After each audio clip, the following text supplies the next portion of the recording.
Hello, everybody. Welcome to Voting Trend. My name is Dave, and today we're going to be looking at the latest numbers in Virginia and New Jersey. Yes, I have New Jersey numbers now. I have a model for New Jersey, not the greatest, and we'll explain why a little bit later on when we get into the New Jersey numbers, but those are now available. So we're going to go ahead and delve into those today.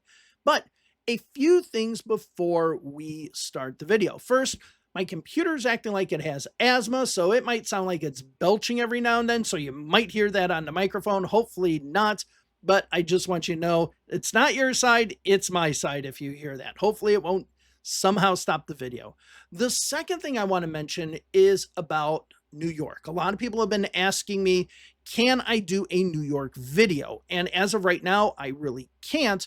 And that mostly has to do with I can't find the data for New York. I can't find any data, any updated data about what the daily vote by mail numbers are and where those votes come from. So if you know of any election data for New York, put it down in the comments. Let me know. Maybe I can make a model of it. I'm not sure, because another problem is that my models are partisan models and usually don't account for a strong third-party candidates. But once you have a third-party candidate in there and they're strong and they're stronger than the Republican candidates or a major party candidate, it becomes a little harder. So if you have those numbers, please let me know. The third thing I want to mention, because I mentioned this in my last video, and I think some people might not have understood what I was saying, was what happened in Florida's 1st congressional district. So I'm going to put the graphic up right now for you and show you what those numbers are. So as you can see here, we have Florida's 1st congressional district. Jimmy Patronis was the Republican candidate who won the election. So as you can see in this number, Jimmy Patronis won 97,370 votes. However, the amount or the number of Republicans who actually turned out to vote in that election was 98,936, which is a difference of 1,566. So why is this important?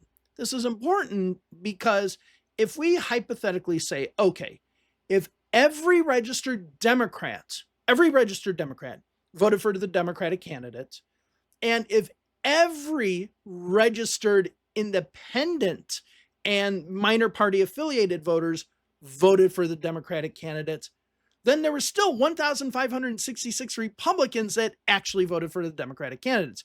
You never see this happen in Florida, ever. You usually have those numbers be really low, or in the case, it's usually flipped, where the Democratic candidate doesn't get as many votes as the amount of registered Democrats, usually in the Panhandle and North Florida as well. But this shows a major shift in voting behavior, which is that you now have a number where you have Republicans purely voting for Democrats. We could see this in the elections that we have coming up in a week and a half from now. The problem that we've had in these other elections is that these have all been special elections. So the turnout's going to be a little bit lower. The electorate's not going to be the same. But in New Jersey and Virginia, these are regular off-year elections that the voters in those states are used to. So this is going to be the real first strong test to see if we actually are seeing this change in voting behavior. I could not find it with the Iowa one because I cannot find the voter registration statistics as far as who turned out by party in that Iowa state Senate seat in the 1st district. But this is a congressional district in the hillbilly part of Florida. Okay, this is Matt Gaetz's old district, and Republicans were rejecting Jimmy Patronis. This is really big. So I just wanted to mention that. Now let's go ahead and look at Virginia. Just take a little look at Virginia, then look at the nowcast models, see what's going on as well. As we can see, right now, as of today, 837,831 voters have cast their ballots. Of those who have requested a ballot, 53.9% have returned their ballots. And in the last video, I talked about how the Republicans were doing really well in rural counties and the Democrats were kind of falling behind. Democrats are starting to inch up now, and the Republican counties are still doing pretty decent, but the Democratic counties, the larger ones, are definitely doing better. Now, I do want to mention polling. Somebody talked about polling and said, hey, Dave, you were all doom and gloom. Here's the poll with Earle-Sears versus Spanberger, and it shows Spanberger dominating the polls. So shouldn't we be looking at the polls because this can be a real representation? Well, let me go ahead and give you an example of the polls. We'll start with this. This is the Democratic primary polls for New York mayor. As you can see in the first round here, all the polls, Cuomo, Cuomo, Cuomo, Cuomo, Cuomo, Cuomo, Cuomo, Cuomo. Up, there's Mamdani right here. Cuomo, Cuomo. They all said Cuomo. Here you go. All said Cuomo, and not by small amounts, too. As you can see, this Harris X poll, 19% for Cuomo. This YouGov poll, 10% from Cuomo. Manhattan Institute, 13% from Cuomo. Marist, 12% for Cuomo. Emerson, 12% for Cuomo. So yeah, and then we get to the final round, same thing with the exception of this Emerson College poll, Cuomo, Cuomo, Cuomo, Cuomo, Cuomo, Cuomo, Cuomo, and they're all Cuomo.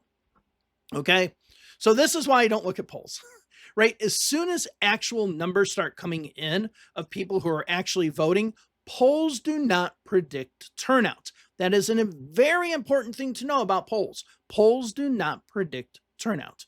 Okay, but you can get some interesting things when it comes to the crosstabs because you can see how voters are thinking. So what I'm going to do is I want to look at this in the Suffolk poll, that the most recent Suffolk poll, which would have been this latest one right here with Spanberger up by 9, and the composition, a little bit of the composition of the voters, which I would be a little bit worried, not much, but a little bit worried if I were the Democrats. Okay, so as you can see here, of those who are voting for Spanberger, 33% say they're voting for her. So that means 2/3 of her voters are not even necessarily voting for her because she's a good candidate.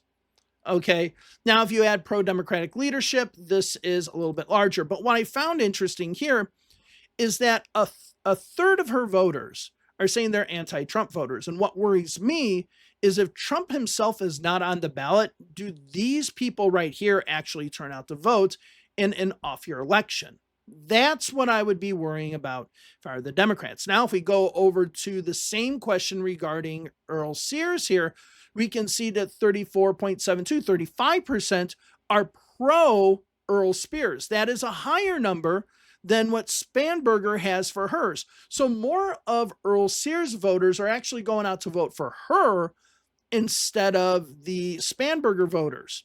Okay. Another thing that's interesting, anti-democratic leadership, 29.6%.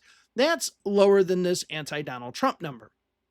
But the other number that I found really interesting is only 11.11% of their voters or her voters are voting for her because they're pro Donald Trump. Now we know that they've had a beef and all that kind of stuff, but the fact that very few of her voters are voting for her because of Donald Trump, but very, very large numbers are voting for Spanberger because of Donald Trump, that would worry me as far as motivation to turn out to vote. Okay. And if all of these polls, are constantly saying that Spanberger, then how many Spanberger voters might stay home thinking that this is a foregone conclusion? Remember 2016? Remember 2024? This is my worry that I have with Virginia right now.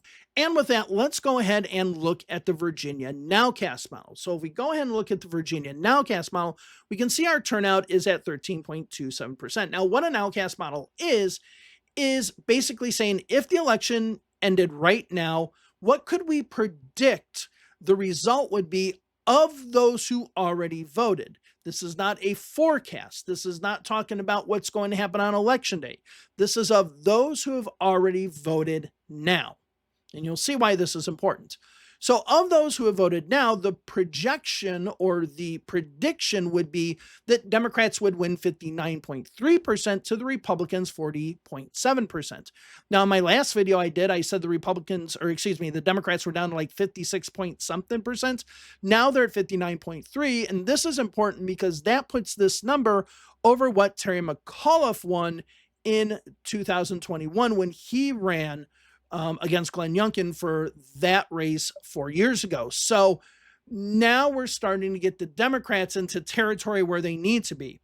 And this is basically nearly a 3% swing over the last 4 days.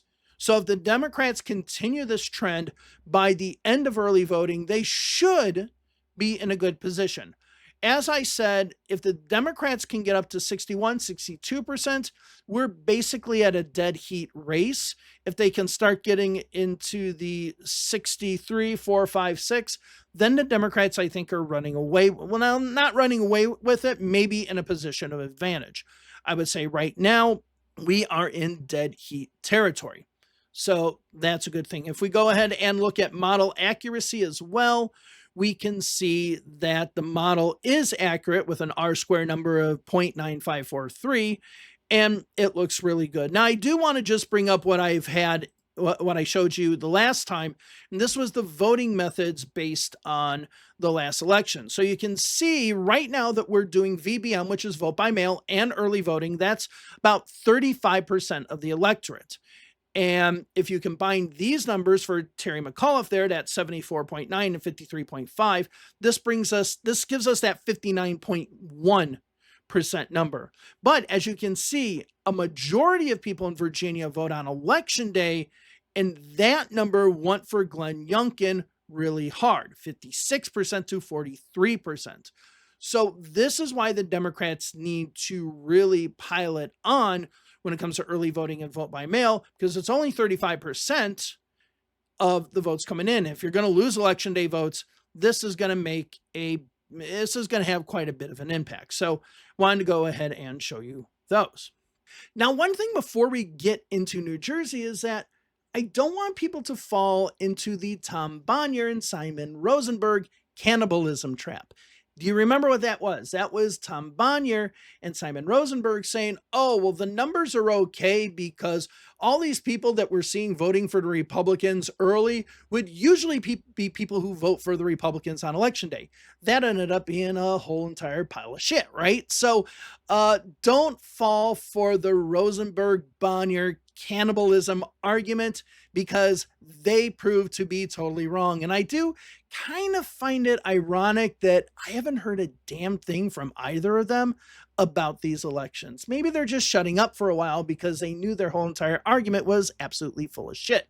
All right, so let's go over to New Jersey now. Now, there's going to be a lot of problems with New Jersey, which is that they just don't have a lot of data available.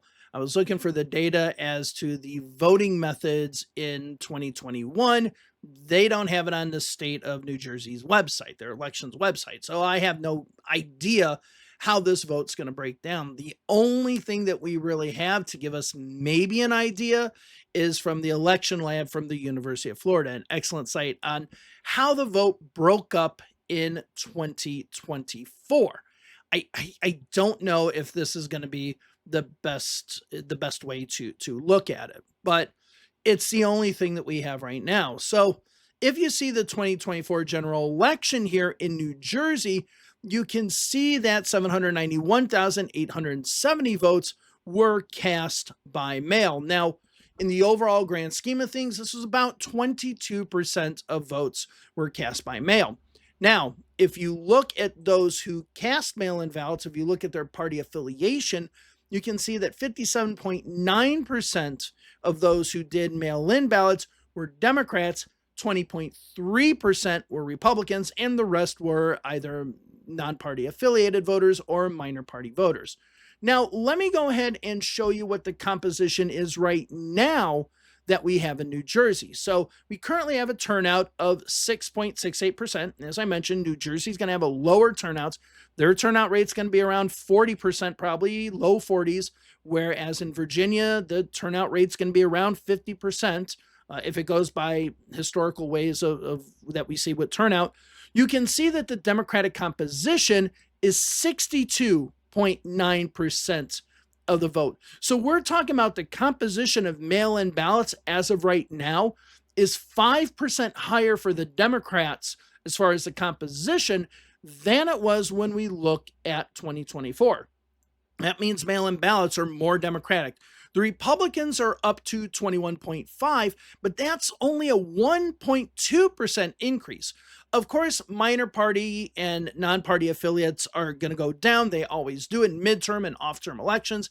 That's why they're at 15.6. But the benefactor, the big benefactor right now, is that the Democrats are actually the party in advantage when it comes to mail-in ballots. So let's go ahead and look at the nowcast model of the 6.68% who have already voted. Projecting how those people have probably voted, the Democrats are up 72.9% to 27.1%. Now, I just want to say this. That does not mean that that's how the election's going to be. Let's go ahead and return back to the election lab site that we have here at the University of Florida. So if you look at in-person early, which will be about half of the people voting in the election, you see that 35.7% of those are Democrats, 34.2% were Republicans, and 30% were minor non-party affiliates. So once we go ahead and open up early voting, in-person early voting, it's going to become significantly more Republican. However, the numbers that we have for the Democrats in the mail-in ballots is pretty high compared to the Republicans and beating what we saw in 2024 in the presidential race as far as the composition. So that's really good. So let me go ahead and just show you a little graphic here of kind of how things are broken up in New Jersey so you can get a little bit of an idea of how it was historically. So as you can see, vote by mail is about 22% of the vote. And you can see that the Democrats consisted of a large majority of that vote. In the early vote, as I just showed you, you see that it's pretty much almost split in a third each way, which is nearly half of the votes. And as far as election day, I have no idea because the state of New Jersey doesn't have that. And all the data I've been able to get is from the election lab from the University of Florida. So when it comes to election day, I don't really know what the Democrats or Republicans need to get in order to be able to win because I don't have that data. It's missing. Again, if somebody is able to find that data, please put it below because I've been looking for that data everywhere and I cannot find it. Now, when it comes to the accuracy of this model, it's not as accurate. The R-square is 0.6259, and you can see a lot of outlier counties there. So Bergen County, Middlesex, Camden, Ocean, and a whole bunch of others. So it's still at a point where it's not really accurate. This accuracy is probably going to start improving once the early votes come in, because this vote being very heavily Democratic in the vote by mail is going to skew it that it's not necessarily a representation of the geographical layout of New Jersey. So once we start getting a few days of early voting coming in, this model is going to be more accurate, and that 72% number is going to come way down. Question is, how much does it come down? If it doesn't come, I mean, if the Democrats are still in the nowcast model in the upper 50s, mid-ish upper 50s, 56, 57, something like that, they're in a good position. And I would say right now, looking at the composition of the vote coming in and vote by mail, that's very, very good for the Democrats. So overall, I want to say I think that the Democrats are now starting to perform where they need to perform. The one thing I would caution as of right now with Virginia, maybe not New Jersey yet. We need more numbers from New Jersey. But as far as Virginia, I would caution of a Spanberger blowout. I don't see anything projecting that yet. But again, this is why I mentioned the Florida election at the beginning of this video. The Florida election basically shows us that we can have this fundamental shift when it comes to voting behavior. Granted, that's a special election, but these are going to be our first real general elections where we can see if that voting behavior shift happens. Now, remember, both of these nowcast models are based on the electoral history of both of these states broken down by county. Okay. If they keep on voting this way, it's just going to continue to trend. But if there's a fundamental shift, we will see a shift in the models. And again, if there is a shift in voting behavior, like we saw in Florida, the model's not going to pick it up because the model is based off of historical data. Even though it accounts for trends happening, if there's an absolute shift like we saw in the first congressional district in Florida, it won't pick it up. All right, so I just wanted to mention this today. I'm gonna hopefully try to get some video, maybe out Sunday. We'll wait for an extra day of in-person voting in New Jersey to happen, see if we get some numbers there to give us an idea of what's happening. All right, thank you all very much. I will see you in the next video. Have a good one. Bye.